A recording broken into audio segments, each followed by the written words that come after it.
DDG episode 55. My name is Dave Hunt, and I'm joined by Michael Swick. Dude, it's finally happened. We finally have new consoles. It's great.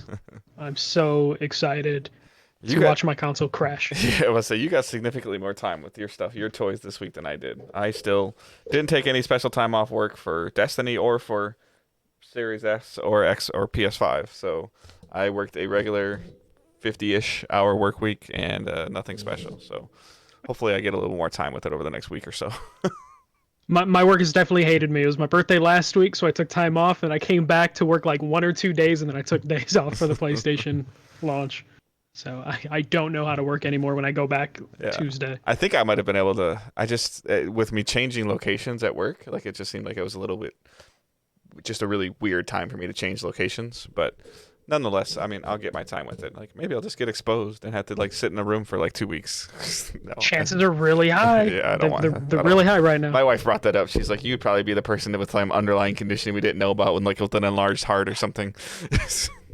Like, so far, everyone and I know that have had it, like they've been able to like luck out, and it's been like just a horrible flu. Yeah. But yeah, you don't want to take that chance. All kidding aside, I don't want to be intentionally exposed. Like, I don't want to be like that kid on that meme back in March, like licking the handrail. Like that's not me.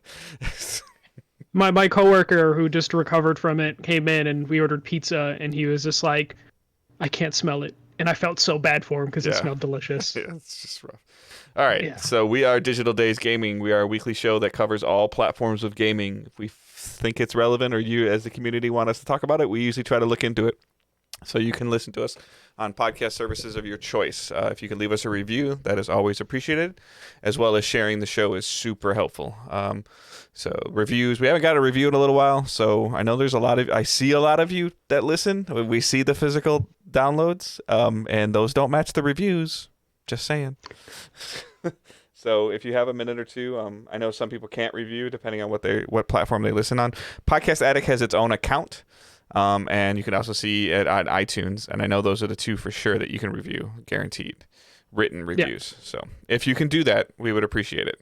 Call it pandering if you want, but help the show grow. Especially with all the both new consoles out and a whole bunch of stuff going out. Maybe some people are looking for some more stuff and some more entertaining. So, maybe you guys can shed some light on that. So, news is super light. And the links for all of our social stuff that we were talking about, Facebooks, Twitters, Discords, all that stuff is in the show notes. So just go ahead and check those out. And then you can also just hit the website, digitaldaysgaming.com, and all those feeds are there also. And we haven't really been pushing it at all, but we do have shirts. So there, shirts and hoodies. We have a Teespring account. That link is in the show notes as well. If you want to check those out, a couple people have already gotten their shirts and they've already posted pictures in the Facebook group, and I'll try to take some of those pictures and put them on Twitter as some things. Actually, the one that Chad Moore posted, I think might actually make a pretty cool cover photo for our Twitter header for a little bit, maybe. There's maybe till the end of the year or something. So.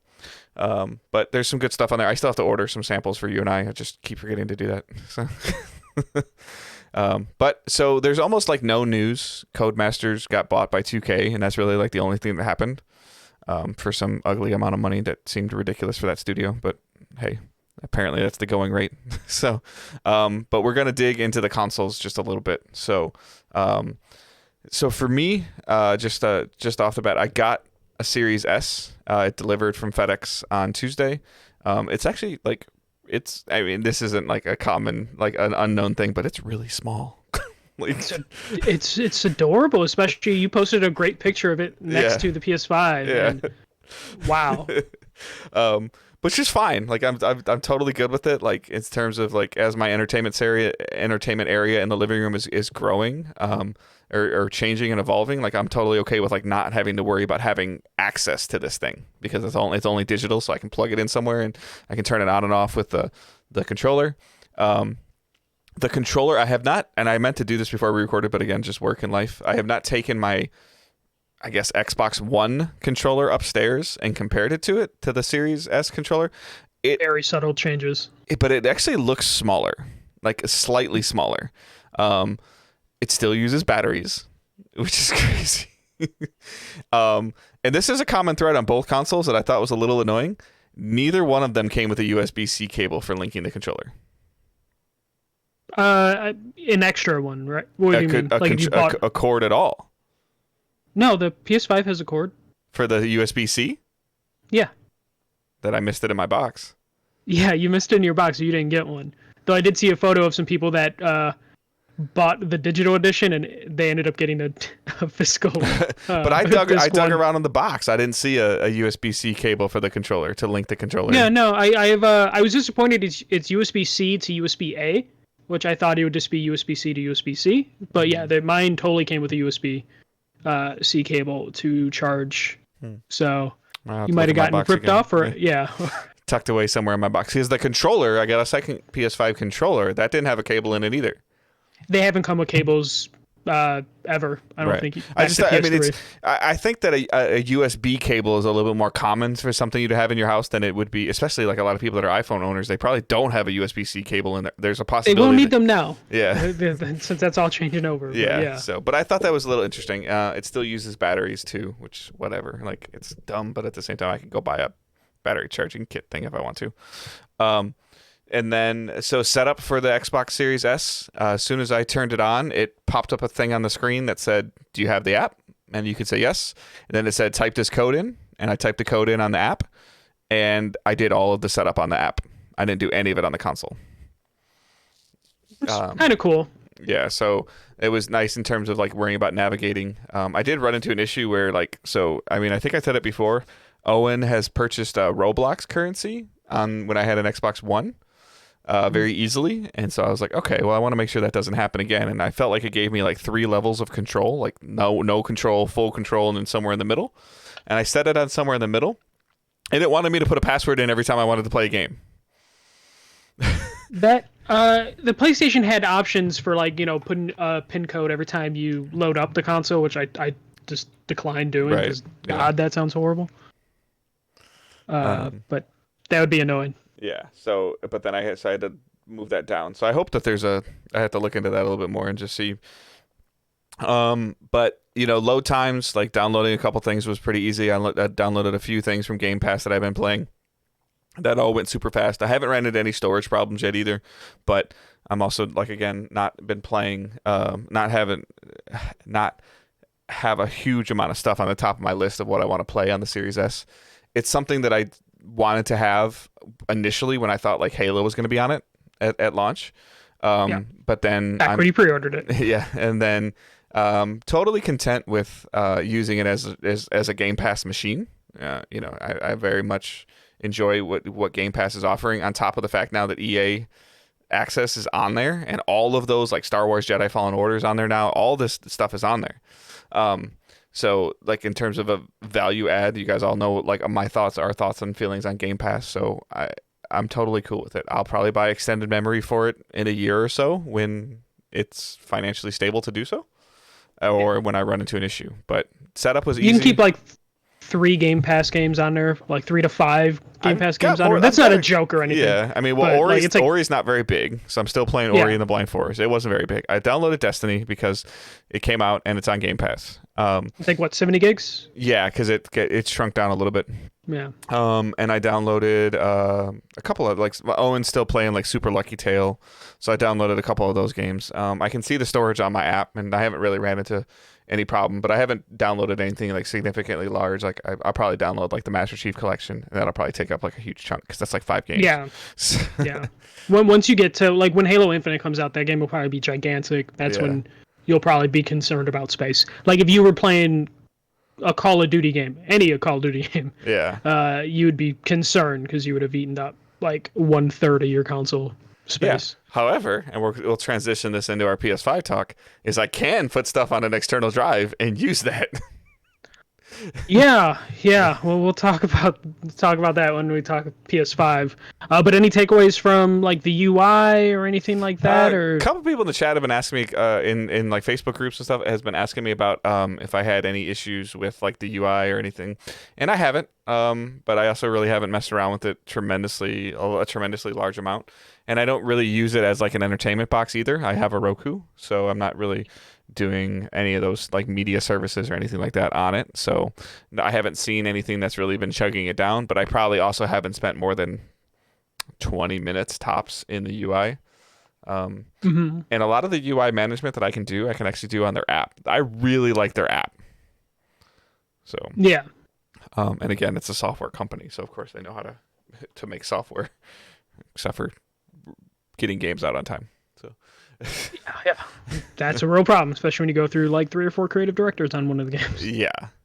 So, but I mean, again, from the launch standpoint, like they released, I saw some tweets this week, like apparently as in terms of new Xbox accounts created, the Series S had a tremendously large number, like the largest number they've ever had. In terms of like new, which I essentially think means I'd have to like exactly read the article or read the blog post that they released, but I pretty much think it means that people that didn't have an Xbox account that now have an Xbox account set it up on a Series S. Which makes sense. It was the affordable option. It didn't sell out nearly as fast as the X did. Mm-hmm. So I mean I'm still going to have that debate on whether I go with a Series S or a Series X. When it comes time for me to get one, probably December or January. Still debating on when exactly I want to pull the trigger on that. But the proposition value in a Series S is really high, especially right now when there aren't really any exclusive games. Mm-hmm. Like I think if they had Halo, if they had a Forza, I feel like that would lean me more towards getting an X, to get like the most out I of want these my new car exclusives. to be like super reflective in the water. Like or like I want Halo to be at as many frames as I can get it. But because that's not there, you go to the Series S and you're like, well, I'm going to save some money and the game's going to run. And a lot of people don't have 4K TVs yet because they probably just bought, like a really good HD, 1080 TV like a couple years ago. So I can see the Series S being really successful. It's $300. Yeah, and I'm assuming it's going to be hard to find an Xbox One S relatively soon, even though they said they're going to still make that. Yeah. I'm pretty sure that's going to be harder to find. There's still a value for the One S's. I just sold one, so there's still a market for it. Yeah. So my market wasn't as high because I didn't want to part with my controller. So, but so yeah, I mean, in terms of like they're saying like one of the best console launches ever, people are like, I want to see figures. Microsoft hasn't released figures for console sales in almost like 6 years, so I don't really expect them to release figures. And I don't know if Sony's going to release figures either because when they release figures and even if they use creative words and like they shipped consoles and it's really hard to track sales nowadays, like direct physical sales. It's really hard to track. And that's so hard right now with how stuff's been working. I mean, it was impossible to go into a store almost to get a. Apparently, it wasn't though. I've seen a handful of people, like one of our guys that's in our Facebook group. Like he's a friend of mine. Like he lives in the area around me. He actually walked into a store and got one. What store? An Xbox. I don't know. I had to look at his post and see, but he was able to walk in and pick one up. So, and I've heard a couple people have seen it, which again, I told like, oh, I'm right. But in terms of physically like pre-ordering, I don't know how this worked at like Target or Best Buys or like even like Walmart. Like, I don't know if you could, because they were only allowing pre-orders online, all the retailers, right? Yes, as far as I know. Yeah. So in terms of like, it was pre-order, pick up in store. So I guess if you canceled your pre-order like right before you were supposed to pick it up, like then there's a chance that there's one that's available for public sale. If they get like 10 of them in and 2 of them don't go out, then there's always that chance. And most stores have like a 3 to 5 day window. So don't be surprised if you can go into some stores like Monday for the people that didn't pick up like their PlayStation on Thursday or Friday. And they lose their console, so you might be able to walk into a store this week and like luck out, depending on if people didn't pick up their consoles. Especially as other places went into lockdown. I'm curious to see, the console or PlayStation launches in Europe next week. I want to know how that goes. For all that, especially because there's a lockdown in some places over there that are looking more strict. Yeah, they're definitely. It sounds like looking through our Facebook group for that as well. There's a lot of curbside pickup going on for that. Nobody's gonna be going in the stores, but they'll be able to pick up their items. So yeah. Go ahead. Any other takeaways from the Xbox? No. I just didn't get as much time with it as I wanted to. I don't know. I've been kind of again and I thought that the both consoles would get me out of it, but I've been kind of in this little just kind of like lull of just stuff going on, and I think it has to do with like, and I think we're gonna get into this a little bit too, but it has to do with like there's no must play. Hey, look, I'm shiny and new. Like, check it out on either system. Yeah, I vaguely or kind of disagree with that, but I'm also, my excitement level isn't near as. It's hard to say. I just got done playing Miles Morales. Mm-hmm. I think that game is a must play. But it's available on PS4, which I know would be your talking point against it. Is like it's available on it's not that it's a for or against it, but it's like, my friends that are playing Demon Souls are fucking stoked right now. Yeah, but again, like, and I'm fine, but I just feel like and maybe it's me personally. So like, if we want to get into the PlayStation a little bit, so Spider-Man doesn't carry significant clout for me, and I think it's for you, yes. for me, and that has nothing to do with like I think Spider-Man's a cool character. I love his movies and the television shows I watched as a kid, and I just it's not an Uncharted series, it's not a God of War series, it's not a Horizon series. Even Horizon doesn't carry that much clout for me, in terms of like must play. It's not a Last of Us. Yeah, but you do realize that you're kind of in the minority of like Spider-Man not being important to you. I want to be careful by saying it's not important. It's just not a character that, in terms of from a video game standpoint, that I feel like carries the cachet that like Nathan Drake does or Kratos does from a PlayStation standpoint. For you, from a PlayStation standpoint, I know it's sold. And the game sold and it sold significant numbers. But I'm just saying is like from a story. From a story standpoint, they're not doing anything super unique. Miles Morales might be, but Spider-Man, did anything happen in Spider-Man that surprised you from a story standpoint? Well, yeah, how Insomniac kind of handled like some of the character stuff was very surprising. As someone who likes Spider-Man in the comics and in the movies. Okay. But like in the gaming world, I still think more people know who Spider-Man is than they know who Nathan Drake is. Even in the PlayStation universe, they know that.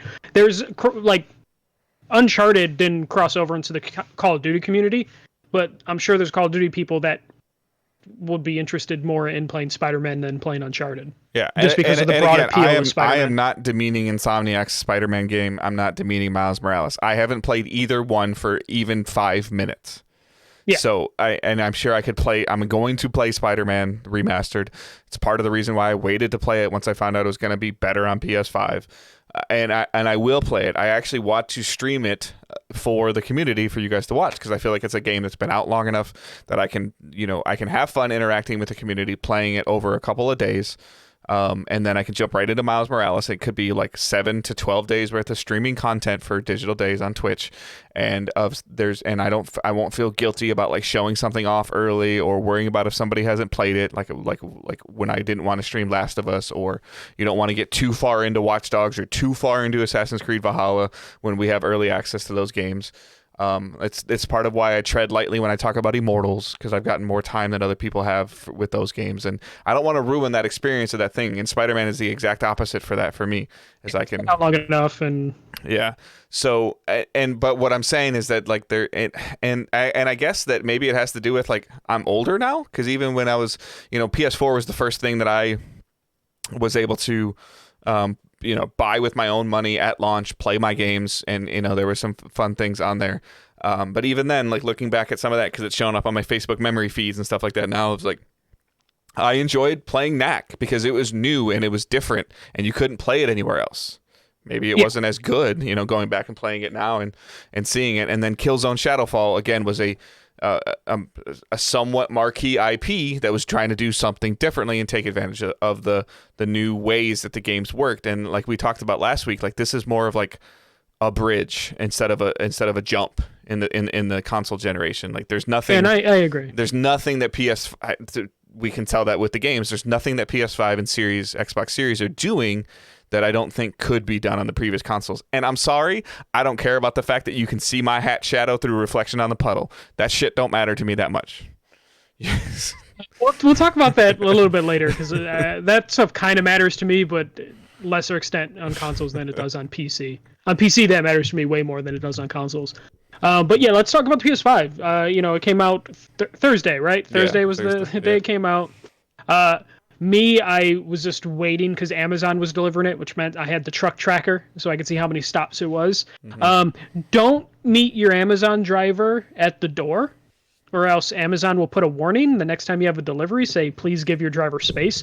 Didn't know that, but I wanted to make sure I got my package. Sounds like you just got a delivery driver that's like, he was too close to me. Like...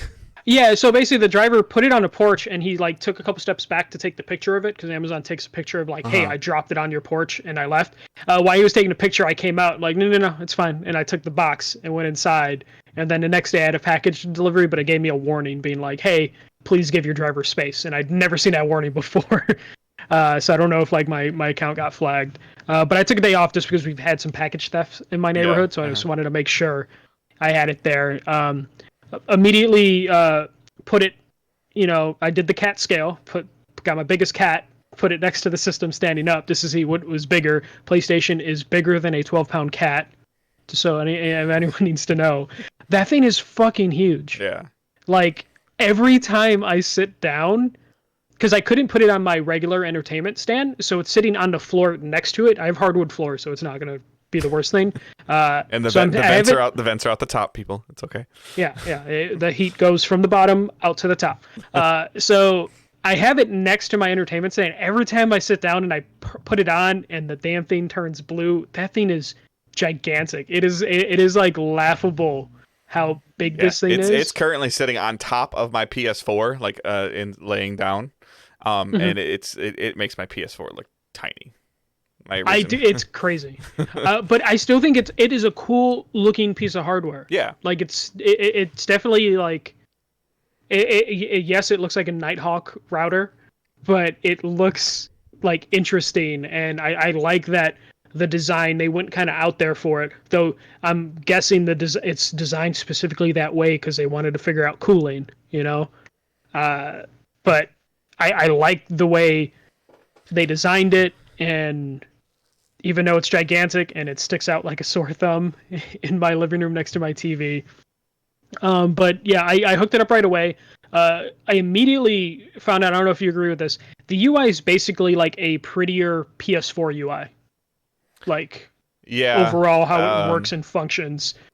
Almost to a fault a little bit, because I feel like they took some steps back, but also like improved it aesthetically. But like, I feel like there's some core things in the PS4 UI that worked that they didn't need to change and mess with, and they did. Yes. But I will say, like, turn it on, the experience of setting up pretty easy. It's pretty much what we're used to. QR code thing was cool. Yeah, I looked at it, but I haven't updated my PlayStation app in so long that I loaded it up. I'm like, I don't know what to do with this QR code, so I just put my passwords in. Yeah. The setup was super easy. The thing is silent. I've only heard it a little bit during Miles Morales, and that was because I muted the TV just to see if I can hear it. I can hear it kind of a little bit. But that impressed me. Like, there never once while this thing has been on and I've played an extended amount of time have I heard the engine revving up like I would with the PlayStation or the PS4 Pro. So I'm happy with that. Design a little too big. It kind of sticks out, but I still think it's cool. I like what I'm assuming Sony intended. I loaded up like my downloads and then I hopped into Astro's Playroom. Why the thing was downloaded. Astro's Playroom, super cool. I don't know if you dabbled in it at all, or you just skipped it. Yeah, I knew you weren't going to be interested in that at all, but I need to check it out so I can get a good understanding of the controller. Like I just need to, but Yeah. We'll talk about it as we get in my stuff. Yeah, so it's a really good showcase for the controller. Though a lot of the reviews were hyping up how like revolutionary this controller is. It's just fancier rumble, or at least early on. That's how I feel. Like I definitely can feel like, oh, when the wind's blowing, the controller rumbles a different way. When you're swimming, it rumbles a different way. I feel that, but I don't know if it adds necessary to the experience enough as reviewers were talking about.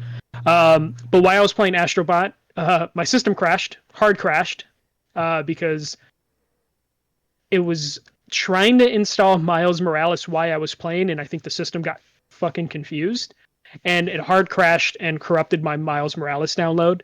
So I had to re-download Miles Morales, or delete my corrupted download and then start the download again. I noticed that you can only download one game at a time on PS5.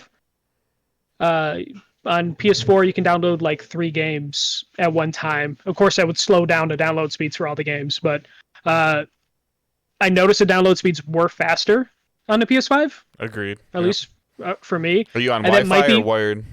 I'm on Wi-Fi. Okay. Which I'm assuming that is a combination of they're using Wi-Fi 6.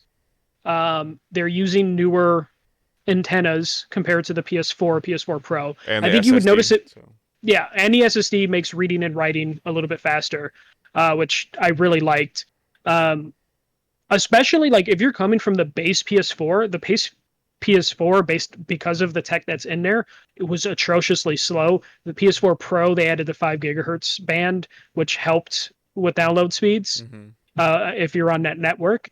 And then you would notice the difference more if you're coming from a base PS4 to a PS5 than you would notice if you're coming from a PS4 Pro to a PS5.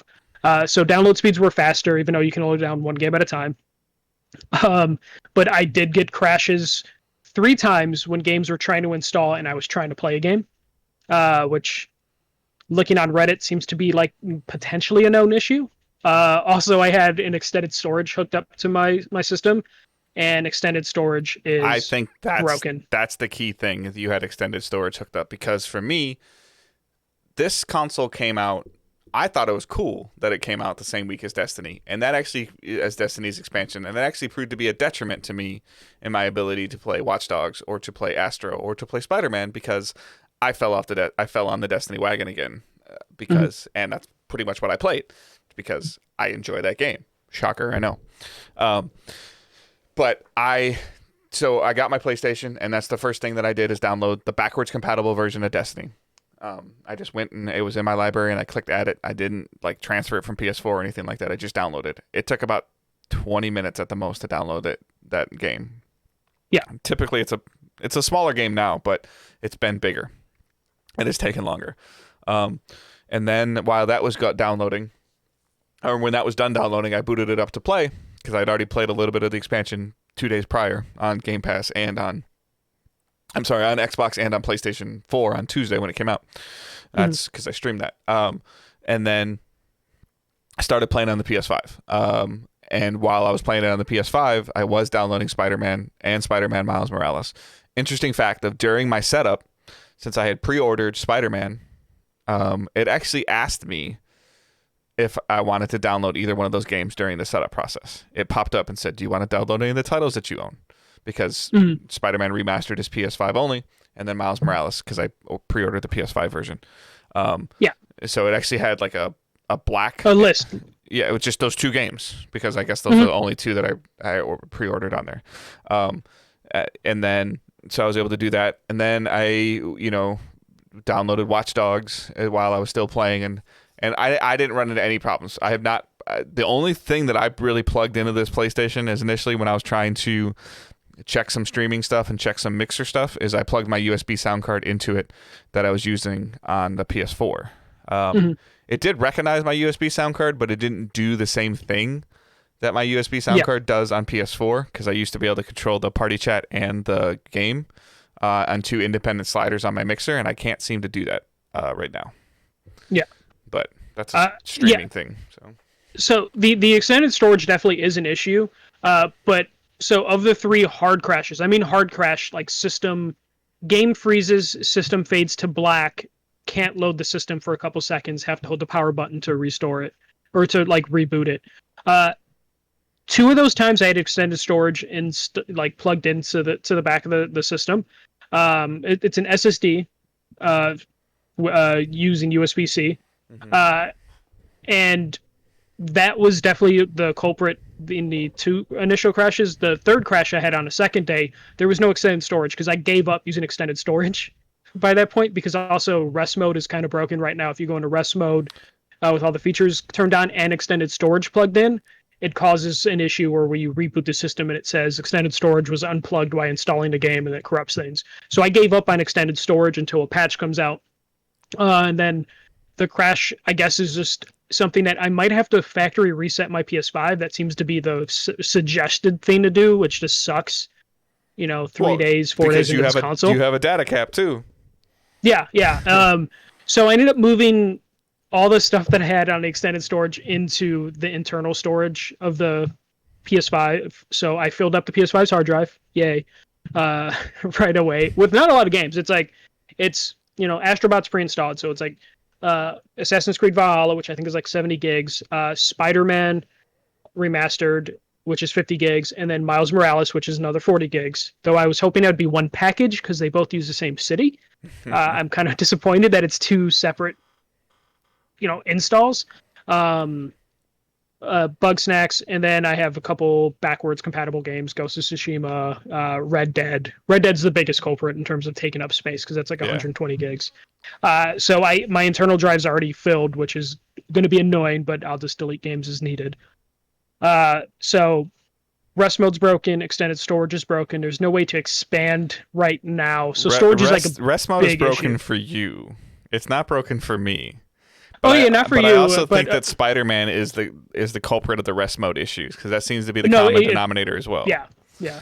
Other people in our Facebook group were also having crash issues as well. Yeah. So I think this might be just like luck of the draw in terms of the issues. But the good thing is all these issues, as far as I can tell, are firmware-based issues that can probably be patched out and fixed. I don't think anyone has bad hardware. This is what this is what you all get for buying the physical version. See, this is what you get. Yeah, we should have went digital only. But all of these issues seem like they are fixable. Yeah. Like it's not like any of us, the people on a Facebook group that are having issues. There's no red light of death. Yeah, there's nothing like that. And also based on like the reviews didn't mention this, but there was a Dayware firmware update, so I'm assuming that Dayware firmware update broke it because a lot of those people that already posted the reviews came out, shortly after launch or before launch, being like, hey, I'm having this issue with all this stuff. This started showing up as an issue like on Sunday, Monday, Tuesday, like for the people that have been reviewing as the embargoes were starting to lift, and they were allowed to start doing some things and start streaming some things. So that's kind of when they went off of what I guess I would call developmental firmware and probably went on real firmware. And so but yeah, it can be fixed. It might also be something that like Insomniac needs to just put a patch in for Spider-Man, and it could also help fix it. For the rest mode issues. Yeah. So just play it safe. I mean, from this standpoint, with the way that these systems boot up, like rest mode was great on PS4. I don't know how important rest mode is on these systems that can boot up so fast. And download are significantly faster. So, but besides that, besides all the horrible shit that I had to deal with in my first 4 days, I fucking love the PS5. Mm-hmm. Like the SSD, like was the thing I was most excited about because of the loading times. It is so impressive how fast it is to boot the system on from off to on. Yep. And how fast it is to load up a game like Miles Morales and play. Yep. Yeah. I mean, the most significant thing for me is Destiny. Like, Destiny was a slog on PS4 of terms of, like, getting to the character select screen, getting to orbit, going from orbit to the tower, going from the tower to a destination, blah, blah, blah, blah, blah, blah, blah. Excuse me. And all that is gone. Yeah. I've noticed this on some of the backwards compatible games that I've been playing. Yep. I loaded up like Tony Hawk. Tony Hawk actually had really good frame rate. It would freak out sometimes. And the loading screens weren't too bad, but then on the PS4, those loading screens were cut significantly from it. Not like crazy like Spider-Man, but a 15-second load screen is now like 8 seconds, which doesn't seem like a lot, but over time you realize like, oh shit, we were running on really old hardware with the PlayStation 4, and now with the SSD, I'm just super impressed with that stuff, and I'm excited for developers to do it. Like Miles Morales, you only see the Insomniac logo and the PlayStation logo once. Every time you boot that game after that, it goes straight to the game or the main menu.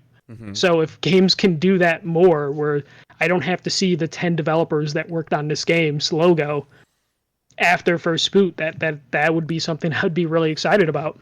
Well, I also noticed the load time difference, and again, I'm sorry guys, like it's going to be a lot of Destiny references, but at the same time, it's a really good reference in terms of like load times, because we don't know that ship. Yeah, we don't know like what I haven't played Spider-Man on PS4, I haven't played Miles Morales on PS4, like and you played Spider-Man on PS4, but you're not playing Miles Morales on PS4. So in terms, this is something that I've spent a significant amount of time with. And I was actually grouped up with somebody in our clan that was playing on PS4, which, by the way, that just seamlessly 100% works. No problem. No special screen. Nothing else to do. It shows up on the roster. I can join them and play. The PlayStation Party system just works. Again, like the way the UI is with the PlayStation Party stuff and the PS5. Yeah, we'll get to UI stuff. But then when I went from destination to the tower, I could definitely tell that I was with a PS4 user, because I was like, I noticed like, okay, it's actually taking a little longer to get there because he was on my team. So I was like, oh wow. And it's like, okay. How does it handle that? Do you load into the world first, or you're stuck at that loading screen? It used to be like, at least on PS4, like, because some people had better hard drives or had SSDs in their PS4s, and you would see them, they'd be waiting for me to land or waiting for other players to like join the thing. I feel like the Destiny now, probably knowing that there is going to be this thing happening with previous gen and current gen, I think it's trying to drop everybody in at the same time. It's so at least the one that I noticed of going to the tower, it seemed to be dropping us both in at the same time.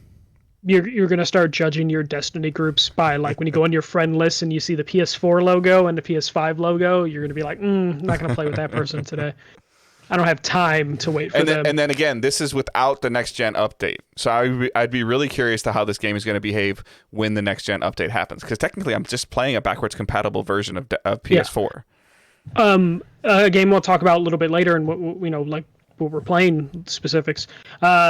Assassin's Creed Valhalla. That is a long load on a PS4 to like get to the main menu and then hit play, and then you get the long load screen. That is super short. It's not like it's non-existent on the PS5, but it's super short. And Assassin's Creed for years have had the thing where when you load into a new area, they put you in like this blank Animus room, virtual reality room, and your character just gets to walk around and run around for 2-3 minutes while the game loads. You transition to a scene and it puts you in that loading area, and you're there for like maybe 5 seconds, to where it's almost, there's no reason for that area to exist on new consoles anymore. Right. Because you just like jump. But again, right in. Those things are existing because they're building it for both platform or for both generations. Yes, yeah, so. But it's just funny because it's just like, man, you know how much time they could save me if they wouldn't load up that stupid little area where I walk around? I can't wait to see the first, and I guess Godfall technically would be it, but I can't wait to see the first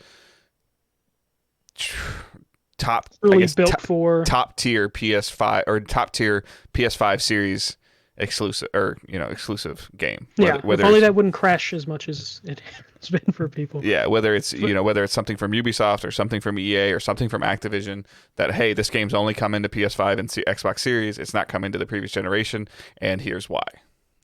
Yeah.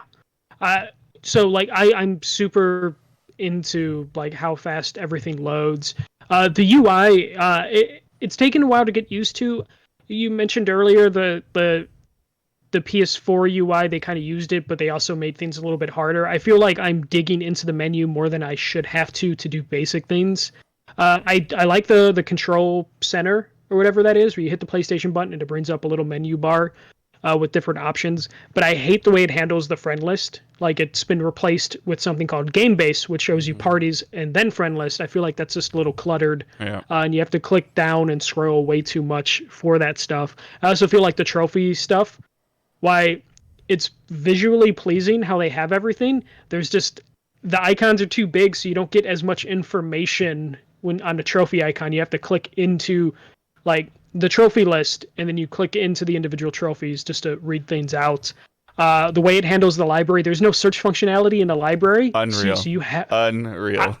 I have like humble brag. I have like 400 plus games. So I had to like really scroll. Like I had to put things alphabetical and like because I downloaded Skyrim because Sarah wanted to see what Skyrim looks like or how it runs or how fast it loads. So I had to get Skyrim. So I had to like go all the way down to the like near bottom of my list to go find it.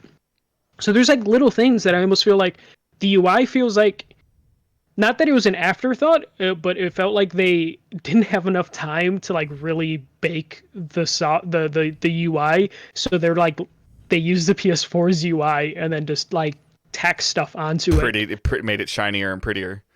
Yeah, which it is. It Yeah. runs in 4K HDR. As silly as that may sound, it does look super nice. Though it is funny. I read a couple reviews that like were like, "Oh my god!" and the game music plays when you click the icon. It's like that's been a thing since the PS3. You can tell like from reviewers who actually like plays PlayStation consoles because anyone that bragged about like, oh, the Miles Morales icon in the menu plays the theme song from that game. It's like, dude, that shit's been around since PS3. Like it's just not every game does it. It's like people know if you leave your cursor on the Netflix tile, you get to see like the first 30 seconds of an episode. Yeah, dude, it drove me crazy when I would read a review and I would see that, and I'll just be like, why are they even wasting space talking about this? It's a thing that's been there for a while. There's no folders, which I loved folders, but I guess it's not really an issue because the hard drive is so limited right now. 600 gigs. Yeah, like I have 10 games on my PlayStation. It's filled. So it's not like that's like a big deal right now, but I would like to see the search functionality. I would like to see folders. I want to see, even though that control panel thing I feel like there's too many icons, but I need them to break game base into two icons, party and friends. Mm-hmm. Well, the problem is that parties aren't an independently accessible thing anymore. Like it's a thread. Yeah, like, and it's kind of sucks. Like I know we didn't really delve into this too much because since the firmware update on PS4 that did this, I used to use party systems all the time. I don't know. This is kind of the double-edged sword of what I was sort of asking for when I was saying that I wanted like Discord integration on the PS5 because I thought it'd be better, and this is kind of their version of Discord integration. Where I can make a thread, or you can have a thread of like 10 of your guys that you play your multiplayer games at like midnight with. But the thing that sucks is that the annoying parts, and I haven't dug in to see if I can change this in notifications on my phone or anything like that, but I'm in a group with like Johnny and Zeus and Vlad and a handful of other guys that I've been playing video games with for years. And it's a thread. I get a notification on my phone. Zeus started a party. Johnny started a party. And like those are kind of annoying, but I'm in that thread because when I do jump on PlayStation 4 or 5, I want to see who's online and who's in a party. I can't just turn on PS4 or PS5, go into a party, make a party and be in there by myself and play the game. And other people can know, oh, Dave's playing, Destiny, or Dave's playing Watch Dogs, or Dave's playing Apex, whatever, and I can join in at his party, talk to him, see what's going on, and join up on his game, or we can just be in there and hang out. Like you have to be invited to the thread to do that. It's really annoying. Like I wanted to play games with my friend Josh, different Josh, and I was like, okay, let me get in a party with Josh, and I'm just like looking at my party list, and it's just like, okay, there's Josh, but that's my group where it's my friend Josh, my friend Albert, my friend Henton, and then there's my friend Josh, my friend Albert in a group, and I like scroll through. I'm like, okay, where's just a fucking solo party right for me and my friend Josh? But that's dumb. My party like it's dumb if you and I wanted to have our own thread on, like where if we're both on PSN at the same time, we want to jump in a party, and we could see that. But then if all of a sudden, like, I don't even know, let's just say we've been playing Rocket League with like 6 other people, and now we made a thread for that. You have to add people to that thread or make another thread. And then you lose. Yeah, you basically lose the original thread. So that feels like they wanted to do like their Discord group server thing, but they had to still attach it to the PS4 UI and infrastructure. So that is what we get. Which, like, as much as I love crossplay, I kind of almost understand when they're like, we believe in generations. Yeah. Because they went back on that. That's what we have now. That's a little annoying about it. But again, something that could be fixed with firmware. These are all things, like every problem I have with the system could be fixed and reiterated on and like improved upon. I love that the PlayStation Plus it had its own icon on PS4, but it just works tremendously faster on PS5, where you can just like add. Oh yeah, and just like in your library, it says like your collection, your PlayStation Plus collection, your installed collection. That stuff's good. That's really smart. The game guide stuff is pretty cool. Like, I didn't really use it, but I like seeing the percentages I'm at. Totally forgot about that. Yeah, I haven't used it, but like when I click the game panel thing, and then in Miles Morales, it's like you're 20% through these specific missions, you're 15% here, you're 7% here. My son was talking to me about that today. Yeah, my oldest. I like that stuff, especially for like open world games where there's a bunch of fucking activities you're doing, and if you want to chase the platinum, that stuff's super helpful. Yeah, he said something to me like, "Oh, I'm like over halfway through Miles Morales already." I'm like, "Oh, how do you know that?" He goes, "Well, when I go back and do the save, it says the percentage." I'm like, "Oh." Certain games did that, but now like the PS5 is telling you like how far you are in the game. It's kind of nice. Yeah. Miles has it like when you load the game, it tells you the percentage, which the other Spider-Man did, and then when you click the control thing, it'll tell you percentages with specific activities, which is the thing that I really like, and I hope more games do it. Though it's the one feature I don't know how well third parties will do that stuff. So that's really good. Like overall, I'm really happy with like the hardware. I just need some software to be fixed and worked on. Because I've been the last like 3-4 nights I've been staying up late, which I haven't done in a while. Where I'm just like playing games every night, just like experimenting with like backwards compatible games. To where now I'm definitely gonna retire my PS4. Like there's no reason for me to use my PS4. Mine's definitely PS4 gonna Pro. like to move upstairs. I still want to test remote play, but that's down the line. I mean, I'm gonna move that up and move the PlayStation up into probably into the bedroom and use like a media remote and just use that as another. There's certain things that I think Amazon Fire Stick doesn't have that PlayStation has. So. Yeah. That's why I have a Chromecast, because like I don't want to use this gigantic system to watch movies on. Yeah. But yeah, as soon as they fix the extended storage stuff, then I'll probably feel way more comfortable retiring my PS4 and my PS4 Pro, just because space limitations. But I'm excited. Once I get the platinum in Miles, which requires a New Game Plus, but the game is only like 10 hours long, so I can easily do that with New Game Plus, probably in half that time. I'll probably delete Miles and move in another PS4 game and just keep working that way. Because like the next game I want to play is Ghost of Tsushima. Like that's my next game I'm going to play. Because there's not going to be anything else out until Cyberpunk, if Cyberpunk makes it here.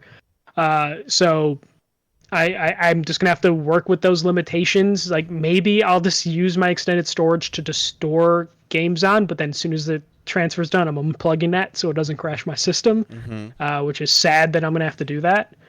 But overall, like I'm really excited for like the future of this and developers messing with the SSD stuff. I know I sounded negative earlier, but like I'm impressed with it, and I'm excited again. It sounds like just looking on the internet, it's just more annoyances or irritations than it is like what I would call minor Yeah, inconveniences. like I would call like none of what I would call is like defective. I guess if your system is like crashing, like I guess that can be a defect, but I don't think that anything's like defective. It's like to the point of where people are like, oh, I'm so happy that I'm waiting. Like, no, well, you're not really. You're just pointing that you're happy that you're waiting because you couldn't get one.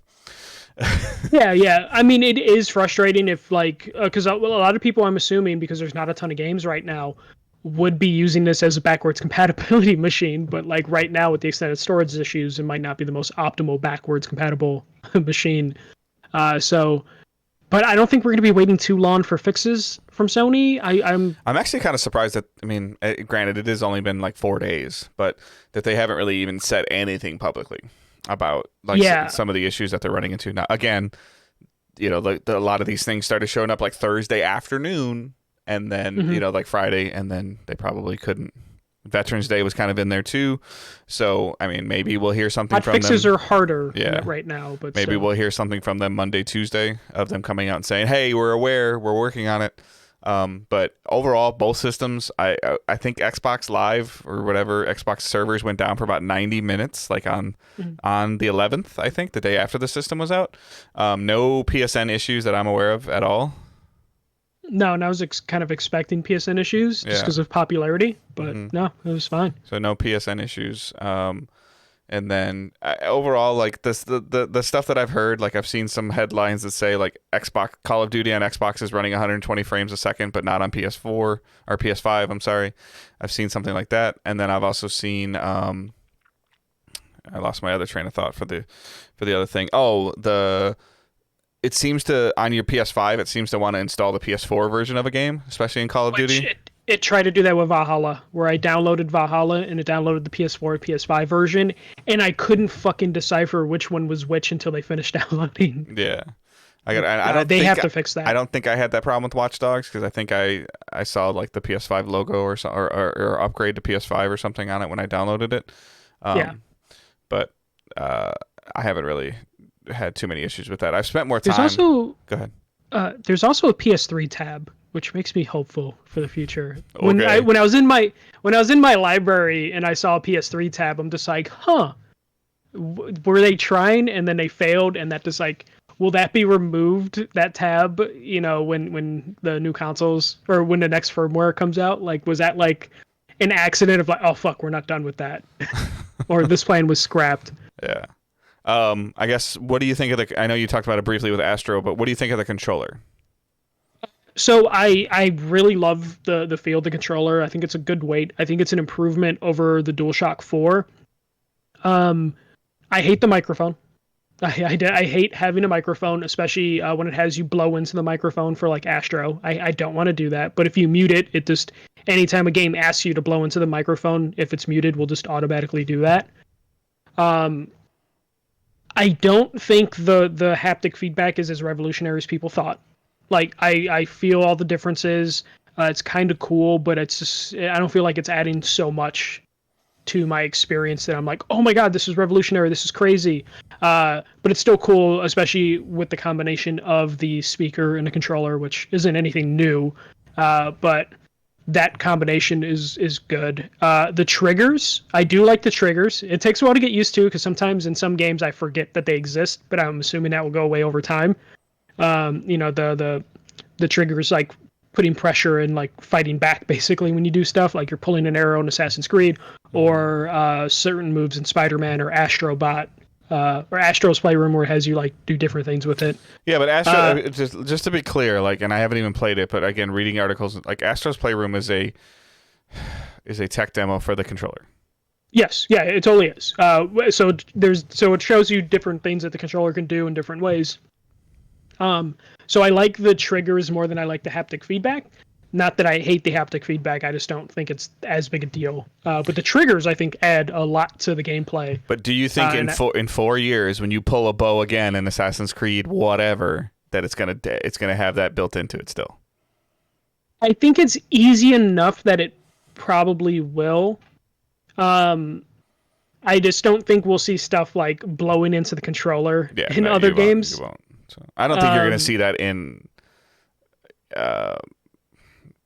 I don't think you're going to see that in Destruction All-Stars. I don't think you're going to, I'm trying to think. You can disable it because, like, if you're playing competitive Call of Duty, I haven't played Call of Duty to know if they have trigger, like the trigger pressure. I would assume if you're playing competitive Call of Duty, you would want to turn that shit off super quick because it's just like one more thing you have to work with. So I can see some games taking advantage of it because I don't think it's going to be that dev intensive. It's not going to be like the game guide thing is something I think people are going to abandon real fast because that takes a lot of effort for the developers to be like, hey, we need to produce 200. I think Demon Souls has like 200 videos. Yeah. Like, that's a lot for a developer to do. It sounds like somebody was telling me too. I was talking to him the other day. I think it was Wyatt. That he was saying that he saw or watched a whole breakdown video of somebody like opening the controller and taking it apart, and that the haptic feedback and the rumble is essentially an audio file sort of thing. Like it moves, it distributes the information to the controller like it would for audio in and audio out. So in terms of designing or developing for it, it might be a little easier because it's like, I guess, a quote unquote kind of like it's supposedly got like a sound file, not an actual like command that you have to enter.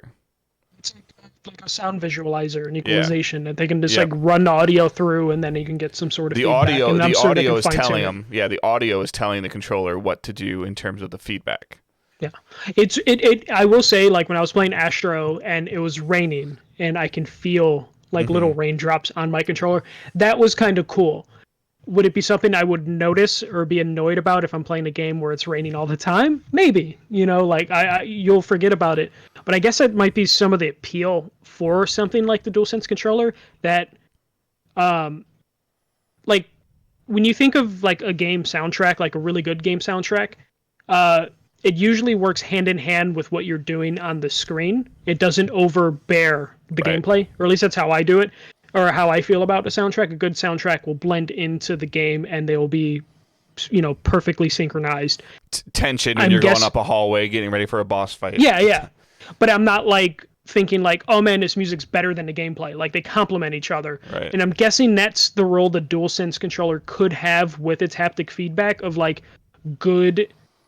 Like good haptic feedback or good game design is you don't even notice how much it's adding to the experience because it's working in symphony with everything else. So hopefully that stuff will be important, and it'll just be one of those things where PS6, it won't even be a question about like, hey, there's haptic feedback and adaptive triggers. Do you see the features of the controller being a system seller? God, no, not at all. Because I'm sure we're probably like a couple months away from Astro putting out like a new set of controllers for competitive gaming. So I don't know if it's going to be a system seller. It's definitely that thing that like when I was playing Astro, Sarah hates Rumble. Like she usually turns it off on controllers. But I totally was like, hey, hold the controller because like it's raining right now, or like hold the controller because like Miles's electricity is like rumbling through the controller. And she was like, oh, that's cool. But she was like, I'm still going to turn that off. Like, and there's, I mean, all the feedback and stuff that I've done from the little bit of esports or competitive covering that we've done, or the controllers that we've been introduced to, like if you really talk to, like you mentioned, like a competitive Fortnite player, a competitive Call of Duty player, a competitive shooter at all, they turn it all off. Yes, they turn all that off. They turn everything off. And it just makes sense. So like, I think we're going to see a game by game basis on how they play with those features. The thing that I was actually the most impressed with, and I noticed this as like people that are watching the stream, or if you've ever seen me play at all, like I use these Logitech headphones all the time. Like I love them. They're super comfortable. They're plugged into my mixer. When I was having all the issues, not quote unquote issues, like when my setup is not 100% with my PS5 right now, I'm like, all right, I'm just plugging my headphones into the controller. Worked great, like it should, like it's expected to since PS4. The 3D audio directly working through PlayStation and through any headset, anything, was really cool. So go ahead. This headset that I'm wearing right now, these Turtle Beaches, I had audio issues with Miles Morales. I went into the 3D audio thing and I couldn't understand exactly what I was picking because I haven't touched anything. Yeah, I think I might need to try my other set. Yeah, the biggest thing that I noticed is that, like again, the same chair I'm sitting in right now is where I play PS5, and I'll take my headphone. My wife or my son might have been next to me. I'll take my headphones off one ear so I can hear them talking to me, and I significantly was able to hear less of the game because it wasn't on both ears, as I was, before, when you could still hear what you wanted to hear on the first ear, when you only had it on one ear. So like that was the part and that was just in Destiny, like not even a game that was necessarily built around the 3D audio. Yeah, I'm gonna try my other headset, but I might need to buy a new headset, or buy a better headset because I was having audio issues, but it also could have just been related to Miles, because Miles has some sort of issues with the system sometimes. But I'm interested in that, and I tried to adjust the 3D audio, and I just couldn't understand how it worked because it just gave me like some weird sounds that sounded like it was all like scrambled, and so I was like trying to figure out like what am I listening for and how to play this. And I haven't tried headphones on the Xbox at all yet, so I've got a set of Turtle Beach headphones. that were sent to me that I will try on the Xbox. I've got another. I'm the Turtle Beach headphones that I did the unboxing for PlayStation. That I'll try to start using those a little bit more. And so like we'll see where some of this stuff is going, so I can start making some recommendations of headphones that you guys should be looking for, of things that you want. But just know, like, I mean, again, I haven't plugged my Samsung headphones into them or anything like that. It didn't come with anything in the box unless I missed that too. Now you're gonna make me go through my PlayStation 5 box again. Yeah, you're probably gonna have to. But I mean, overall, I mean, like that's kind of like our thoughts on the controllers. Somebody did bring up a point, and when they were talking to me about it a little bit, I started thinking about it. Do the thumbsticks feel like the original launch PS4 thumbsticks to you that tore? Well, can you repeat that? Sorry. The thumbsticks. Do the thumbsticks, the rubber covering on the thumbsticks, does it feel similar to the rubber the covering on the PS4 controllers that at launch were tearing? No, I don't think it felt any different. But I didn't have issues with mine tearing like other people had. So hopefully they're a little better. Yeah. So overall, that's a little bit of the thoughts on both. Again, I hope to get a little bit more time with the systems themselves. Like I said, when I get it all set up and streaming, we can do that stuff. It's always been important for me to stream to you guys, and I felt bad that neither one of us streamed this week with the new systems. But at the same time, I don't really know if there's anything super cool that we wanted to show you. So like playing, like Michael, what have you been playing? Okay, so I spent a decent amount of time with Astrobot. Didn't beat it because once like Miles was downloaded, I jumped off Astrobot. Astrobot, it's pretty cool. Like it's a cute, like family friendly game. Most of the fun I've been having in Astrobot, other than learning about the controller, has been just the Easter eggs and nods to PlayStation, because that entire game is like, oh shit, I remember that, or like, oh, that's a cute reference, or I know that reference. So Astrobot has been cool. I keep calling it Astrobot, Astro's Playroom. So played a decent amount of that. I didn't get a chance to play Bug Snacks just because I was messing around with everything else. For backwards compatible games, I played some Tony Hawk, just to test out like the loading screens and like consistent frame rate. That ran great. Pacer, which is a game I reviewed last week. I mentioned that there was like some frame rate issues in that like preload video into every race. I did not notice that on the PS5, so I'm guessing the extra hardware helped take care of that. What else did I end up playing? So I finished Miles Morales today. Nice. Overall, like I think that is a must play if you're on PS4 or PS5. Though on PS5 it looks great. Like I'm playing in fidelity mode, so fidelity mode is locked 30 frames per second with all the ray tracing and extra lighting stuff. So the game looks good. The original Spider-Man on PS4 ran at 30 frames per second as well. So this was perfect for me. I wasn't getting a downgrade frame rate wise. The other frame rate is like up to 4K with 60 frames per second. But I was just like, no, this can be the best looking version of this game at a consistent 30, which we've always talked about how we would rather have consistency more than higher. So that runs great. It looks beautiful. So the main story with this is Peter Parker and Mary Jane, they go on a work vacation and they leave Miles in charge of the city and protect it. He's living in Harlem, so Harlem becomes like a very big focal point. It's like the epicenter of this game. And there's currently a fight between Rexon, which is like your generic big evil tech corporation, and they're currently at war with the Underground, which is a rebel group who's just fighting the big company. So that's like the main story, and Miles finds himself in between this battle, trying to figure out who's really the bad guy, sort of thing. But New York is the playground. It's the same city that you played in the other Spider-Man. So I know some people have some feelings about it being in the exact same city it was before, but it's Spider-Man. Spider-Man is New York. You can't really pull Spider-Man out of New York. But they added a lot more stuff to Harlem, to where it feels pretty different enough, especially because it's taking place in winter. The city looks different. The weather effects look great. And I'm in love with the game. And it does a thing that was my minor complaint with Spider-Man originally. I think that game was like 20 to 30 hours. And I was like, that's just a little too long.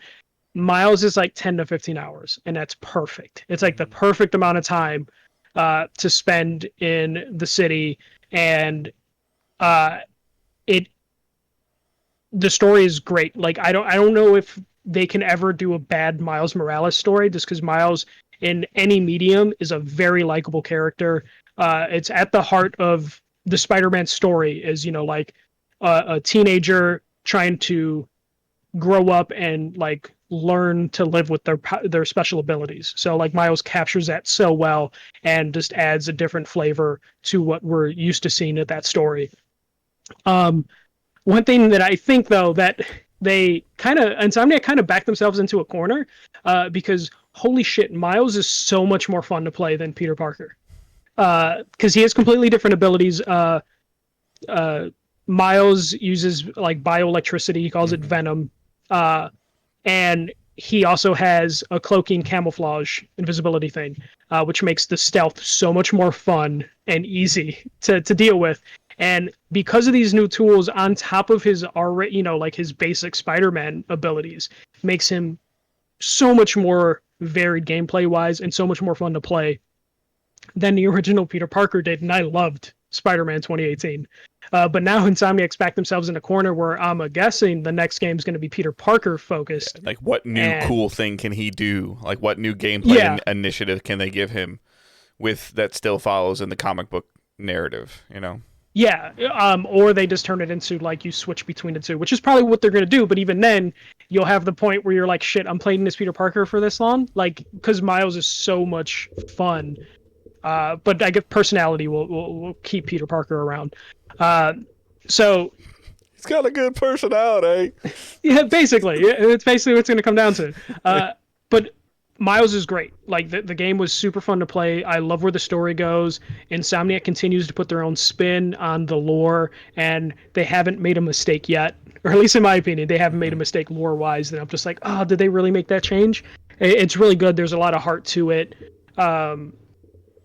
It's funny. I was feeling a bit of the emotions while I was playing the end game, but I put on like one of the animated costumes, which kind of just took me out of it.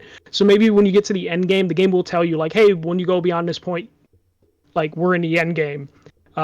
Maybe you want to change your costume or add some upgrades. Change your costume to the story one. It makes a lot more sense than when you just have like the animated costume. So that to me is like a must play. For PS5 owners, there's not a lot of choices. It's you either want like the fun the fun casual play that is Spider-Man Miles Morales, or you want the challenging fun gameplay that is Demon Souls. Challenging. Like that is the whoop your ass. Yeah. But those are the options right now. So you pick your camp basically. Though I hear Demon Souls is great for the people that like Demon Souls. My friends fucking bought their PlayStations for Demon Souls. Yeah, my wife watched some people, like it showed up on her timeline, like what she follows, the people she follows in her Twitter world. People were talking about the Demon Souls trailer, and so she watched something or some reactionary to the thing, and she like didn't get it. I'm like, Ange, this is like a marquee franchise that people are looking, and she's like, yeah, but it's a remake. I go, yeah, but it's a like a 12 or 15 year in the making remake of like an area that they spent all this time in, and now that just looks that much better. Yeah, it might be the best looking game on the new consoles too. Yeah. But yeah, like I think Spider-Man is like a must play. No, it's also nice just to like. It sounds weird, but like I don't know, maybe it's just because like I'm have Spanish, but like to hear characters speak Spanish and we're not playing a game where we're in like a Spanish dictator country. Mm-hmm. Like you're not playing Far Cry, you're playing Spider-Man. Yeah, exactly. Like just to hear characters just speak Spanish and to see like the representation there is really nice, because I feel like the only time I hear Spanish in games is when I'm playing some like Ubisoft game and I'm like in a country overthrowing a dictator. So it's nice to see like that sort of representation in Spider-Man. And then so that's it for Spider-Man. Then Assassin's Creed Valhalla. We talked about it last week. The story is just the quick pitch for the story is your character Ivar. You can pick a man or a woman. Doesn't really have that much of a effect on the gameplay, whichever one you pick, or the story. You're out for revenge because your village was like devastated by like some conqueror guy. So you go out, seek revenge, and kill him. While doing that, you get tired of the leader of your village or the king of your village, how they're running things. So you decide that you're going to go to England to like be free and not live under the tyranny of a king. And that's like the joke because they're moving to England. So like they are going to be under the tyranny of a king. But it's basically the Vikings trying to make home and settle in England, which, chaos ensues. So that's the story without getting too spoilery, because I feel like anything else is like this. You don't want to spoil too much stuff.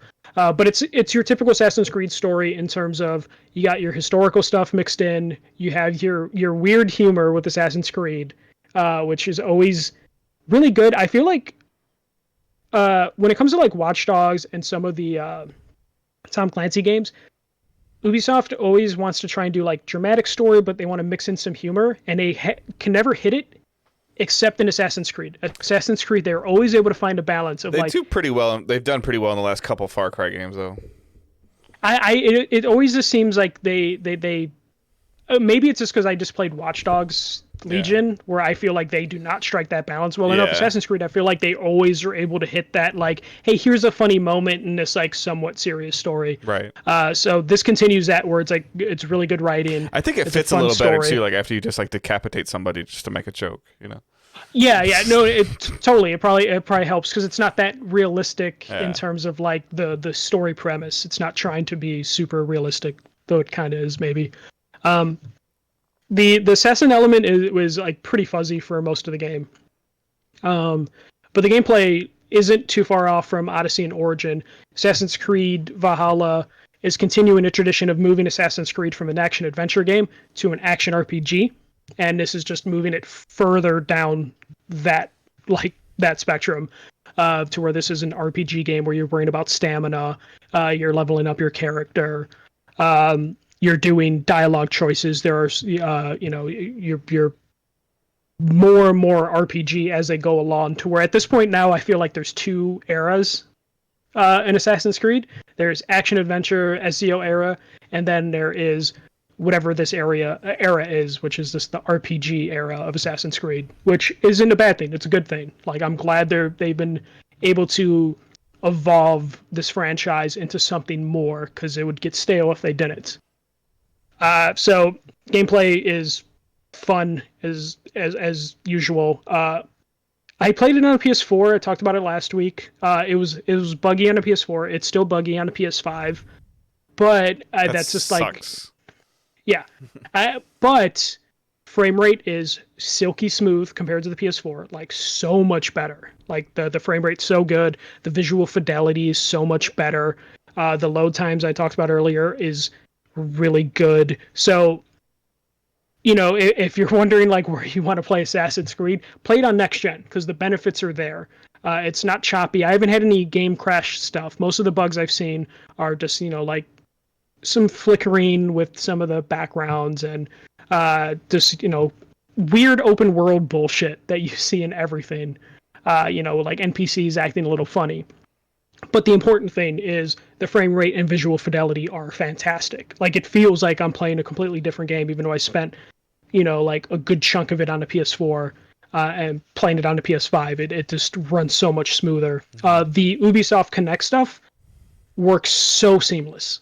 Like, I was expecting to like, okay, let me load up the game. Okay, let me go to my Ubisoft Connect account. Let me download my save to my system and then go from there. It just works. Nope, it's just, you just hit load game. It'll have a little cloud icon on your last save, and you click it, and then you're in.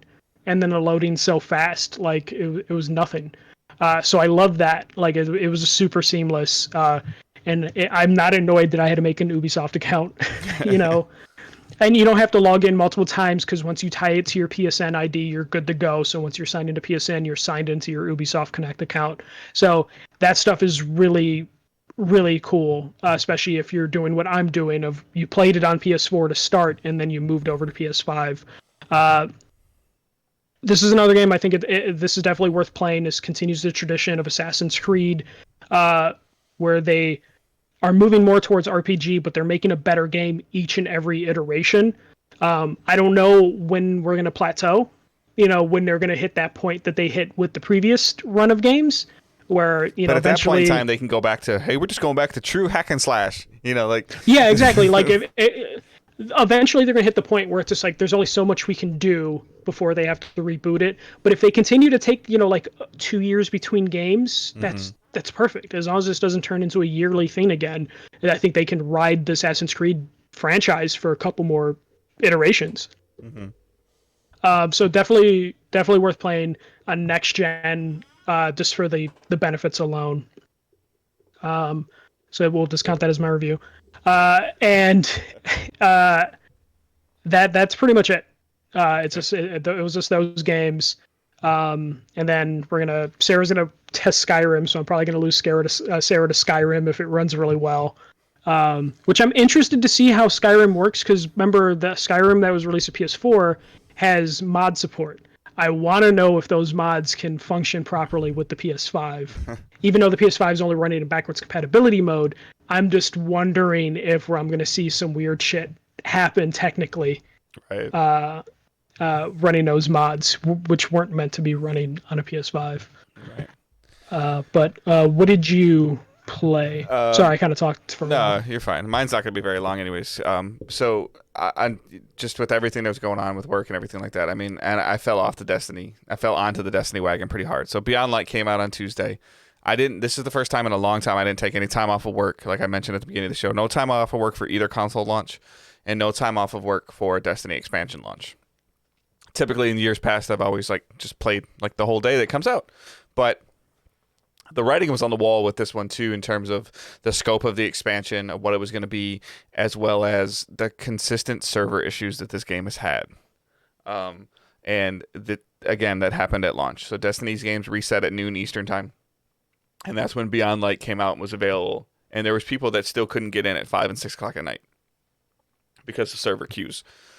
So it didn't bother me that I wasn't there at launch, because I would have just probably been annoyed. But so there's a new subclass, a new element introduced in the game called Stasis, and also a new destination called Europa, which is a moon of Saturn, and they took a whole bunch of other underplayed content and put it away. So you actually had to reinstall the entire game, and the game actually got smaller. Kind of cool. Yeah. Not necessarily cool that there's some people that aren't happy with some of their content that they paid for is gone, but Destiny's a live service game. The stuff's gonna come and go. It's just gonna happen. And were you playing that content? You weren't, not really, but they're still gonna complain that you took away something they paid for. But anyway, the thing that's the most jarring about this expansion, there's two things for me. One, the story is literally just a tutorial for Stasis, the new ability. That's really all it is. However, in that story, that's ice ability, right? Yes. Yeah. Okay. Technically you're wielding the darkness. So it's the light versus the dark. But yes, it is ice. Okay. But it's so then of course the storyline is having some issues with certain people aren't liking the fact that you're wielding darkness. Other people are thinking you need to wield darkness to help you actually have a chance in the fight. The continuing story. There is a lot of ties to Destiny 1 year 1 with this expansion. The Stranger, a character that's been gone from the game for 6 years, is back again. A couple characters from Destiny 1, like Varix, they're back again on Europa. And you're going against just another villain that's trying to, use something to, use Stasis to help, take over. But the story the ability of what they've been able to do as you're kind of playing through the post campaign, of the conversations that are surrounding the small things that we've heard about for years in Destiny, where they're starting to shine some more light on them.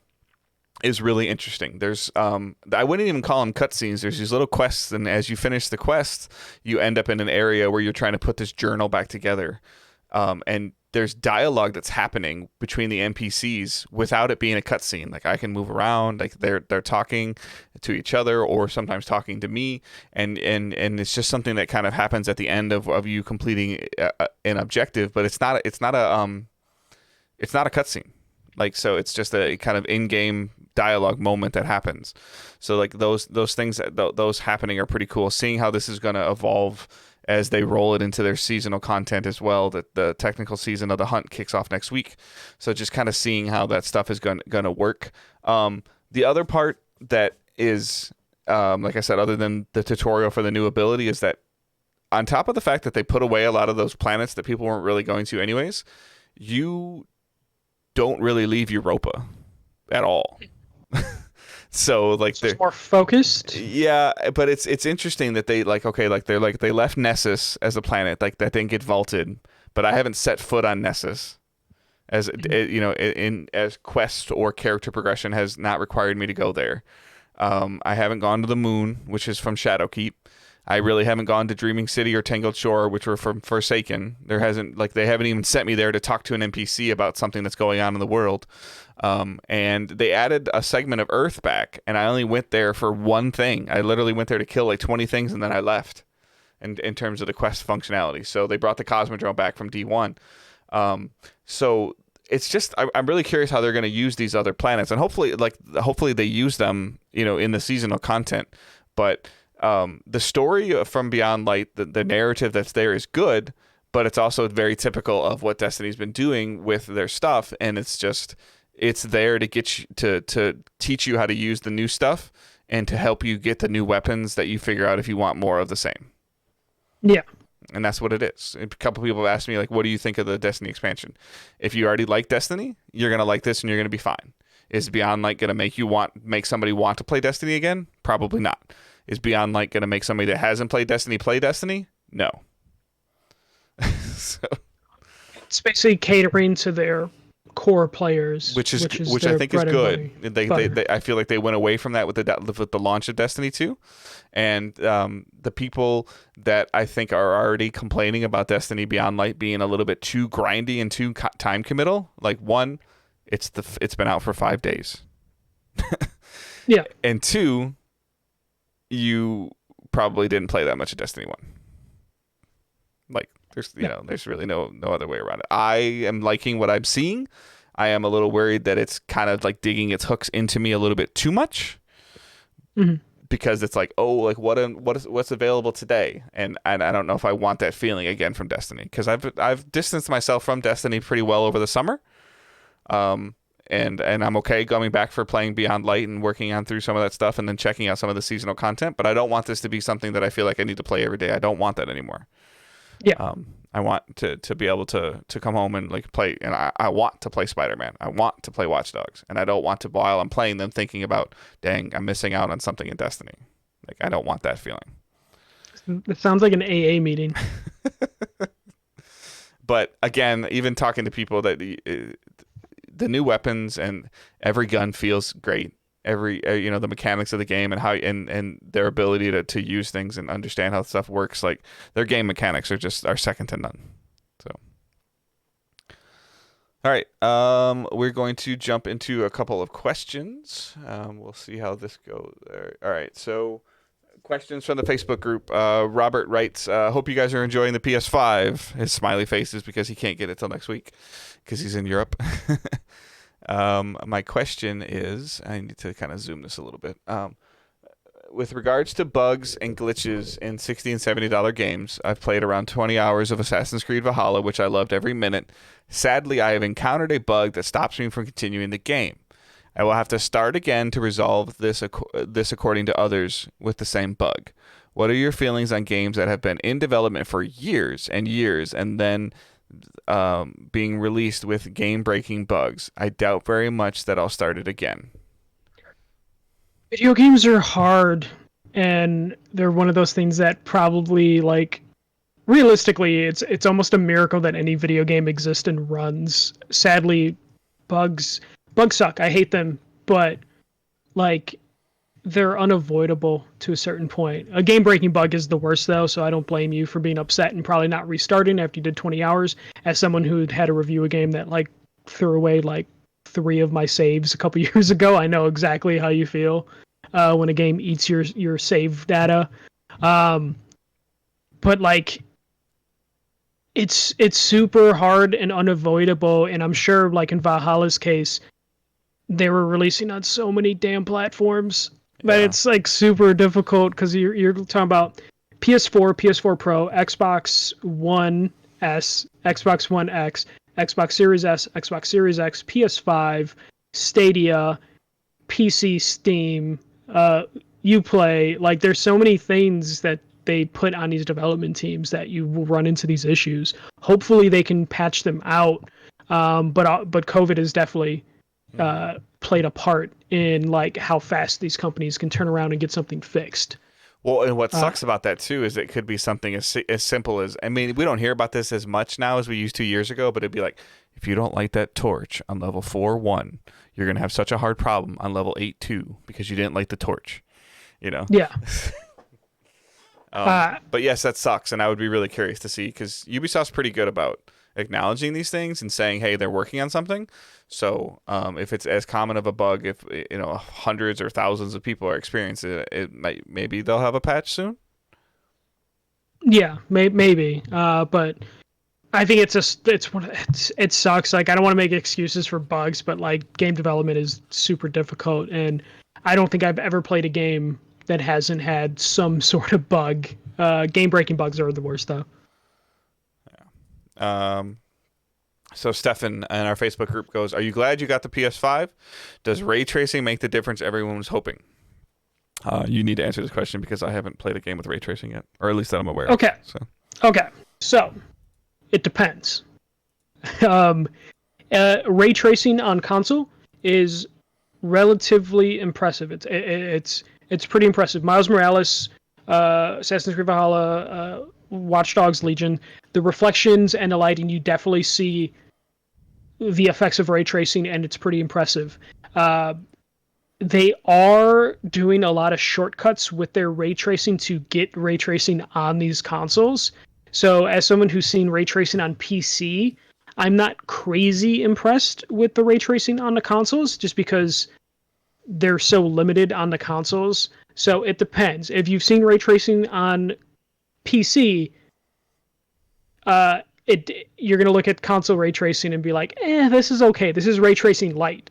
If you've never seen ray tracing on a PC and you're coming from like a PS4 Pro or an Xbox One X and you see ray tracing on these new consoles, it might blow your mind. Like the reflections are crazy. The lighting changes. You'll see different lighting changes if you look up a comparison video for like Spider-Man regular, Spider-Man on PS4, and then you look at the ray tracing to the Spider-Man 4 remastered. You'll see differences there. Just how like scenes and how lighting affects like the color of a scene. But yeah, Miles Morales, it looks great. Legions, it looks great. It just depends on your level of experience with ray tracing. I'm hoping there's still more power that needs to be tapped from these consoles. I know there is. I want to see what the fuck Naughty Dog does with ray tracing. Just because Naughty Dog's lighting and their scenery is some of the best you can see in gaming. So I want to see what a Naughty Dog can do with ray tracing. Sony Santa Monica, God of War. Yes, yeah. Like I want to see what any Sony studio. We already just saw what Insomniac can do, and they were a launch game, which means there's still more potential to tap for them. I want to see what any of the first-party Sony studios can do with the PlayStation's version of ray tracing, and same goes to I want to see what Ninja Theory can do on the Xbox console with their ray tracing. Like there are going to be shortcuts on these consoles, but it's still impressive, especially when you compare to previous gen how lighting worked. So I noticed, I noticed more of this stuff like in terms of looking at a skybox or looking at like like progressing through something as like a focal point. I'm not one of these people that stops when you're playing Watch Dogs Legion and looks in the window and go, look, I can see the reflection of the guy standing behind me. Like I just don't do that. What? Go ahead. In Spider-Man, so Miles, when I was on a building, you can see his reflection. You didn't get a reflection really, or you got a fake reflection before. So it was cool seeing the skyline of Miles, the skyline and Miles reflected in like a building window. But then I also noticed the frame rate in that reflection was moving significantly not 30 frames per second. And I could also notice that like the fidelity is a little different. So like in fast motion, ray tracing is really impressive, but like there's a Digital Foundry video that I talked about a couple weeks ago, which compared like a screenshot and video of like old Spider-Man and new Spider-Man, and you can see all the tricks and corners that they have to cut for ray tracing. So you definitely, if you know what to look for, you can see like what they're doing, which could like take away from like your impression of how they're doing it. But I'm interested to see, Dave, like Watch Dogs Legion has like really good ray tracing. So, and I know you're going to probably focus on that this week. Yeah. And also Destiny 2, when they get their, hopefully they have some form of ray tracing in that December like thing they come out, because Destiny look great. Yeah, I'm assuming it'll have something in it. And then our last question, Tom asks, can we talk about what Sony can do to stop these bot shoppers from buying up all the PS5s? One guy had about 50, selling each for $1,200. I'm not blaming these people, free market, but if stores don't do something to fix it, then Sony needs to figure it out. Well, first of all, Sony did figure it out by selling their own consoles directly by invite only. Yes. And secondly, they can't tell their retailers what to do with the product that they buy from them. They buy it from them to sell it. Like, there's nothing that Sony can do about it. Blame the retailers. My retailer can limit hand sanitizer. Other retailers can limit how many consoles an account can buy, how many consoles an email address can buy, how many consoles an address can buy. They don't do it because it's guaranteed sales. Yeah, especially right now, we're seeing a difference. Me and Dave's retail experience will come in handy here. In store, typically, retailers will limit how many you can buy in store, because the logic behind it is I can't let someone buy 10 PS5s because that's all they're going to buy. I want the 9 other people to come in, buy their PS5, and then hopefully they buy something extra. Hopefully they sign up for a credit card. So they'll limit in store how many you can buy because they want to make sure they have stock for other people who might buy more. We are living in a different time right now where COVID exists. So retailers are only doing online sales, and they're not worrying about someone walking in to a store. So the retailers are just going to sell whoever. They don't give a shit if it's one person buying 50 or it's, just, making sure they satisfy 50 individual customers, because there's no brick and mortar store. They're worried about someone physically walking through and shopping the aisles. So right now it sucks because retailers are basically just, because we're in the state right now that we're in, they're just going to like, whoever has the money can get what they want. Right. And we're running into these situations. And also, I think you need to be a little bit more diligent and understand what's going on in the world right now and in the country. So just because Sony comes out and says you cannot buy consoles in store does not mean that your Walmart, your Target, your Meijer is not getting them in stock. They're just not putting them on the sales floor. And that means that they are available for you to purchase, and you just need to pay more attention on the website in terms of the difference between ship it and pick it up. And picking it up might mean you need to expand your mileage, depending on where you live, to 50 or 60 miles, and maybe you need to drive 40 minutes to get your console, depending on how badly you want your console or not. Yeah, but it sucks though. Like the retail stores need to do a better job at battling bots, because that's super frustrating. And I believe bots are the reason a lot of these websites end up crashing. But they either need to do a CAPTCHA when they're doing it, though most bots can break CAPTCHAs, so they would have to probably do multiple different types of CAPTCHAs, which would be super frustrating for customers, legitimate people trying to buy it if they have to do 3 CAPTCHAs to get to the cart, because then they're going to blame the CAPTCHAs for why something sold out, because they were spending too long picking a fire hydrant or a mountain than they were doing anything else. But retailers can also, they can limit per address how many things that they're going to ship to that address. Retailers could limit how many devices are being put on a specific credit card.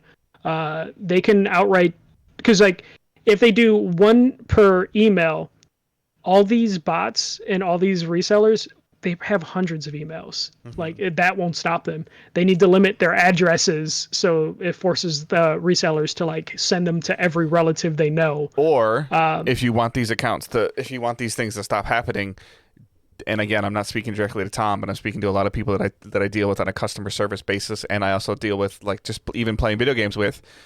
Do not be an ass when they want you to make a damn account. They want you to make the account so that they have your data and they can send you emails and get you to opt into things and buy into the programs. Yes, 100% that exists. But if you are one of those people that always wants to check out as a guest because you don't want to give them your information, you're going to run into these same problems because you, as a consumer, demanding that ability to check out as a guest is why the bots exist. Yeah, because they don't have to make an account. They don't have to do anything. They'll just link to PayPal and so then be a pro consumer of whatever company that you like to support and buy things from, and download their apps, make an account, and buy the stuff through the app, whether it's Target or Best Buy or Walmart or Meijer or Bed Bath & Beyond. Yeah, well, it's like how I got my PS5. Wario just sent out a link of being like, hey, here's the Amazon thing. It went directly to my cart. I was already signed in on the app. I hit one-click buy, and I had it. You don't have to go through. It was in my cart, but you made me put my email address in and my mother's phone number and my password. And if you already had a Microsoft account or you already had a Walmart account, you could have just done the one-click buy because you already got an Amazon account. Yeah, it sucks, but like the only way to battle a bot is to be the pro consumer of like, all right, I have Walmart, Best Buy, Amazon loaded. My account is already logged in on those three. I know when this device, like Walmart's been really good at 12, 3, 6, 9. Yeah. Yep. Which means people are going to put their bots ready to attack at those times. But what you could do is make sure an hour before you were already logged in on Walmart's website, on Amazon's website. With an account. So that's one less thing you have to do. Because even a bot is then going to have to like link to, their PayPal account and then confirm through their PayPal and then do that. So the bot still has some hoops it needs to run through. But if you're like logged in on the site, that should help you save some time. Of course, you have to deal with server load, but like I talked to a couple of people that said that by the time they entered their credit card information in, it was sold out. And my response to those is like, well, you fucked up because you had to enter your credit card information. Yeah. Like, if you're going to buy a console, I know it sucks trying to trust these shitty companies with your credit card information. Just put your credit card information. That's why you have insurance on your card. But also, what you could do is an hour before it's going to go live, put your credit card information. Get the thing, have it charged to your card, and then you remove your credit card information from that account. Yeah. Like your card's already charged, it doesn't matter, but you can take your credit card away from the account. Yeah. The reason why that they've told, or retailers have decided not to, obviously because of COVID, not to sell stuff in store is that even when they and I've seen this with the gym shoes that I've sold and I sold gym shoes for a long time at a top tier, like a top mall, number one, like volume mall. I could tell a customer that I have there could be 300 people in line, and I could tell the line publicly, I got 100 pairs of these shoes, all in these varying sizes, and I could go down the line and check off people's sizes of what they want, and I get to the next person and say, I don't have your size, and I'll go a half size up, I don't have that. They'll still wait in line, hoping the dude in front of them that was taking their size credit card declines. Yeah. Because that totally happens. Yeah. So even if Target came out and said, hey, we got 5 PS5s, 35, 40 people are going to stand in line, hoping that the 34 in front of them's credit cards decline. Yeah. Can't do that in a pandemic right now. I'm sorry. Yeah, no, it sucks. Like, but like, Tom, what he suggested is like Sony needs to figure out they can't, unfortunately. They can just manage their own store. They sent invite onlys. Yeah, for their own store, but for then other people got retailers, mad. they have no control. I didn't get an invite to pre-order a PS5. I didn't either, and I platinumed so many PlayStation first-party games. And again, if you're going to base off your ability to allow somebody to pre-order a PS5 off of how many platinum trophies they get or how many thumbs up they give for somebody playing a game, that's bullshit. Oh yeah. Or how many purchases they've made on the store. It's like, hey, shit, I have like 400 games in the store. How come I didn't get picked? It's just like. It sucks. There's only so many ways they can do it. They can captcha their site to hell, but that's just going to annoy people because CAPTCHAs are annoying, and if they put too many of them, then people are going to complain they spent all their time doing that. Mm-hmm. People already hate it when you move the checkout button from the right side of the screen to the bottom. Yeah. This sucks. It's not... You'll be able to get a console in like a month or two. You know, probably within a couple weeks, you'll be able to fight the bots and get a console. I got a question for most of the people that are maybe frustrated about not being able to get a console because they feel it's only online-only sales. Are you willing to wait in line 3 hours for the possibility of not getting one? Yeah, that would be the past, you know? No pandemic. Remove COVID from the equation. Are you going to get up at 6 o'clock in the morning and go stand in line outside at Target? Are you are you a Black Friday lineup person? Because I sure as hell ain't. Never been. No, God no. Like even with my PS4, like I pre-ordered it. I lucked out, pre-ordered it online, but I was not going to stand in the store line for it. Because God, I hate doing that. I think the longest line I've ever stood in was like 15 or 20 minutes to get like something at midnight. It might have been the PS4, and the only reason I was standing in that line was because I had to wait until a certain time to be able to pick up my system, but it was already paid for and I already knew I had it.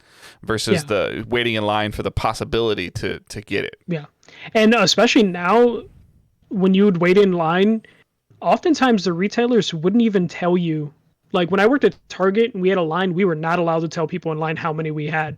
Because corporate was just like, no, they need to walk into the store and hopefully they buy something else. You know, so like, yeah, like right now it's Battle Royale online, but just sucks. Pay attention, turn on tweet notifications, like it's pretty much it's Wario right now. Yes. Like, 3 of my friends DM'd me saying, hey, where can I get a PS5? And I'm like, Wario64 on Twitter, and a couple hours later they said, thanks, I got a PS5. Yeah. Like, because Wario's been like tweeting out every time. So success rate is Wario and then cheap ass gamer, their Twitter account. They consistency, because that's what they do for a living. And then again, prepare yourself though, like, because it could be, hey, Walmart has them in stock today, Target has them in stock tomorrow, Best Buy has them in stock the next day. Make sure you have accounts set up on those things already. So you just click the link, and if your phone is set up correctly, it's going to take you right to it. Click it, buy it, you get it, great. You don't. Yep. So. And again, it's only going to be scarce for the next month or so. Like stores will have these in stock for Christmas. I guarantee it. All right. So that's pretty much the show. I mean, I really think we have anything to spotlight or not right now. I mean, it's a little bit longer than our normal show, but it's a console release week. I promise I'll play some different games. That's just been I've just kind of been in a little bit of a funk. And to be fair, it's only been like 3 days since these consoles came out, and I worked all 2 of the 3 days. So, because I had Monday off and I had Saturday off, and that was it.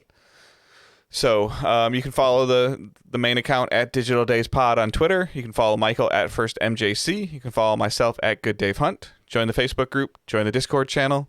We have a Patreon, patreon.com/digitaldaysgaming. $1 tip jar, $3 Discord access, $5 24-hour early access to our weekly show. $7 is a monthly bonus episode. We'll be recording November's pretty soon, within the next week or so. So we'll be putting that out. So for those subscribers there, we appreciate that. And other than that, but just be sure to follow us on Twitch, and hopefully our Twitch stuff will start ramping up a little bit. Twitch.tv/digitaldaysgaming, where we also do the show live for a few people. Chat's been a little quiet today, it's later. We're recording a little later at night than we normally do, and early. Yeah. So they'll be there Monday night going, where are you at? Yeah. Sorry, Gus. But yeah, other than that, I hope everyone has a great week. Have fun with your consoles, and keep moving forward. Wear a mask still, please, people. Wear a mask. Also, don't be a dick. See ya.